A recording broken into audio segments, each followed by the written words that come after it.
All those kind of but we need to be, people should be united to say to their government, do not be part of the conflict. You should try and solve the problem by, first of all, stopping arms to those countries and embargoes. What we need as well as an action is to stop the Iranian government and his military are involved. They have trained almost 200,000 youth to add more to fire, to make the war continue in Syria. And that regime should not be lasted if there wasn't no support from the Iranian and those like it from Hezbollah and all those people who actually are there to sustain and carry on that conflict. And what is happening, majority, 90% of the time, is civilians, children, barrel explosives on markets, on schools, on hospitals. 90% of the civilians, 90% of the victims are civilians at the end of the day. But therefore we stand here and we say to David Cameron and the like of them, stop this kind of bombing and try to solve the problem.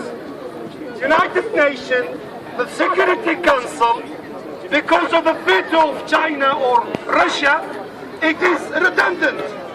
If they cannot solve the conflict.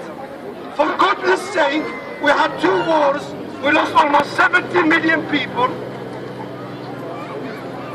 70 million in 2 wars. What do you want, another war? And if we created the United Nations and the Security Council to stop conflicts, why have they done stop conflicts everywhere in the world? Why when Russia attacked Ukraine, European Union, USA, everybody went there and stopped the conflict? That's the question. That is hypocrisy from those who are supposed to be our leaders. Why don't you get involved and stop conflicts wherever they are? A human life is a human life. Whether it's in Manchester lost, or in the middle of Burkina Faso, or in Afghanistan or Iraq, or in Nadia, in Syria, wherever there is a human life lost, we should stand. We should stand together and support and stop this massacre. And it's why I actually brought my candles.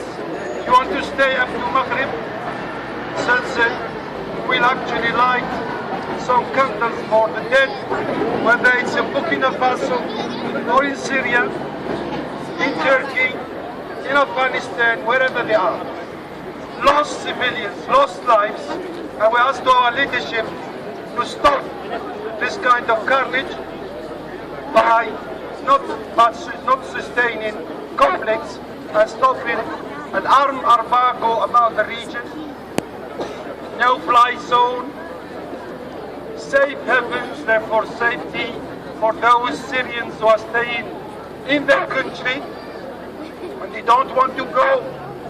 And believe me, people do not leave their country on free will to come here.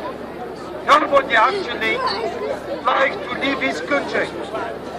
The 244 million immigrants who are not living in their homes is not a choice. It's actually something they have to do to save their lives and their families and their children.